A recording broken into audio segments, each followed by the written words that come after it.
बिस्मिल्लाहिर्रहमानिर्रहीम। अस्सलाम वालेकुम नाजरीन, मैं असलीम अहमद। नाजरीन, आज पीपल्स पार्टी ने अपनी पुरानी रवायत को बरकरार रखते हुए फिर दोंस और धांधली के ज़रिए जो कराची के मेयर का इलेक्शन था वो जीत लिया है।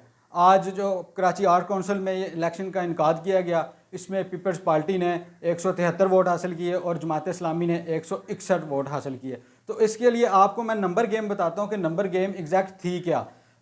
पाकिस्तान पीपल्स पार्टी के जो यूसी चेयरमैन इलेक्ट हुए थे उनकी तादाद थी 155 और साथ में नून लीग के 14 मलाल हैं और 4 JUI के, इनका सबका इत्तेहाद था। ये मिलकर बन गए इनके तकरीबन 173।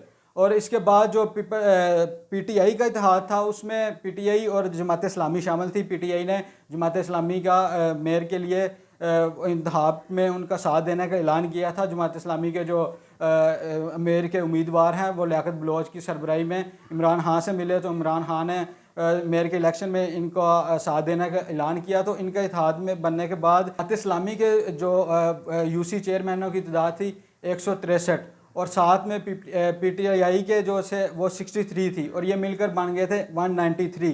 तो अब नंबर गेम को देखें तो ये इत्तेहाद इलेक्शन जीत चुका था। अगर महज़ब माशरे में होता तो इसी तरह ही होना था, जिसके वोट ज़्यादा थे उनका मेयर बन जाना था, पर यहाँ पर नहीं हो सका। पीपल्स पार्टी ने PTI के बंदे तोड़े। कुछ दिन पहले वो जो बंदे ऐलान कर रहे थे हाफिज़ नईमुर रहमान को वोट देने का, आज 7-8 दिन से वो गायब थे। उनकी वीडियोस भी है हमने देखी। उन्होंने बोला कि हम लोगों से मुशावरत नहीं की गई, जो मुकामी क़यादत है उन्होंने मुशावरत नहीं की और आपने हाफिज़ नईमुर रहमान के साथ इल्हाक़ का ऐलान कर दिया, इसलिए हम उनको वोट नहीं देंगे। तो नाजरीन, ये जो बंदे थे 34 बंदे थे, ये जो सिंध पुलिस है उनकी कस्टडी में थे। उन्हें दोंस धांधली के ज़रिए तोड़ा गया और इसके ज़रिए आज आपने उसका नतीजा देखा कि पीपल्स पार्टी मेजॉरिटी ना होने के बावजूद ये इंतखाब जीत चुकी है और मुर्तज़ा वहाब इस वक्त कराची के मेयर मुंतखब हो चुके हैं। और इस इंतखाब के बाद जो जमात इस्लामी के मेयर के जो थे उम्मीदवार हाफिज़ नईमुर रहमान, उन्होंने ये फ़ैसला मानने से इनकार किया। उन्होंने बोला कि दोंस और धांधली के ज़रिए ये पीपल्स पार्टी इंतखाब जीती है, हम इसको नहीं मानेंगे। हाफिज़ नईमुर रहमान ने अदालत में एक पटिशन भी दायर की हुई है, उस पर भी बात करेंगे। पर नाजरीन, ये देखें कि पीपल्स पार्टी ने अपनी जो 53 साल जो पुरानी रवायत है उसे फिर दोहराया। 53 साल पहले 1970 में भी इलेक्शन हुआ। पीपल्स पार्टी ने पाकिस्तान में 80 से 82 सीटें जीती, जबकि इनके मुकाबले में शेख मुजीबर रहमान थे, उन्होंने 163 सीटें जीती। पर इसके बावजूद पीपल्स पार्टी ने जो मैंडेट तस्लीम करने से इनकार किया और पाकिस्तान के 2 टुकड़े करवा लिए अपने इक़्तिदार की खातर। जुल्फ़िकार अली भुट्टो ने वज़ीर आज़म तो बन गए पर पाकिस्तान के 2 टुकड़े हो गए। इसी तरह जिस तरह अभी PTI के जो बंदों को गायब किया गया है बिलावल भुट्टो के हुकूमत में, इसी तरह इनके नाना में ने भी यही रवायत रखी थी। उन्होंने भी लाड़काना से जो उनके मुखालिफ उम्मीदवार थे जमात इस्लामी के जो नायब अमीर थे उन्हें गायब करवा दिया था।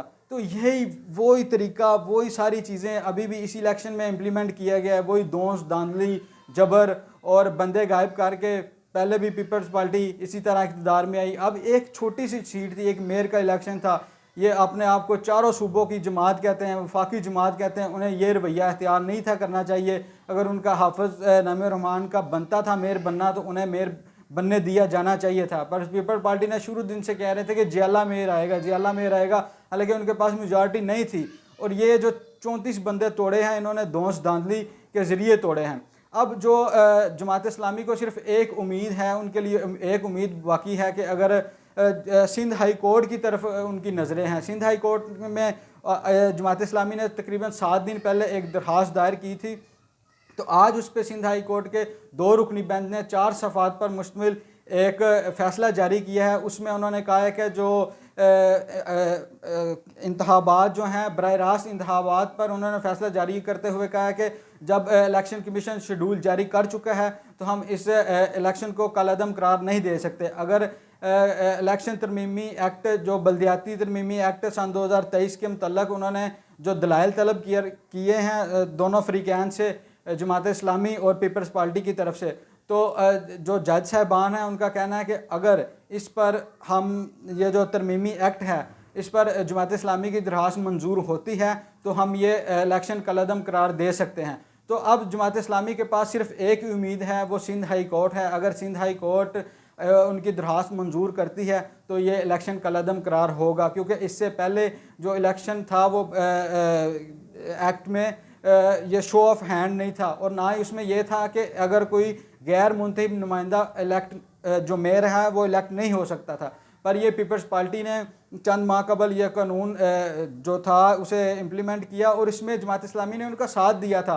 पर यही इलेक्शन से कुछ दिन पहले अब जमात इस्लामी इलेक्शन में गई है, उनकी ये दरख्वास्त है कि गैर मुंतखब बंदा वो मेयर नहीं बन सकता। आप जानते होंगे कि जो मुर्तज़ा वहाब हैं वो इलेक्शन नहीं लड़े, वो एक गैर मुंतखब थे।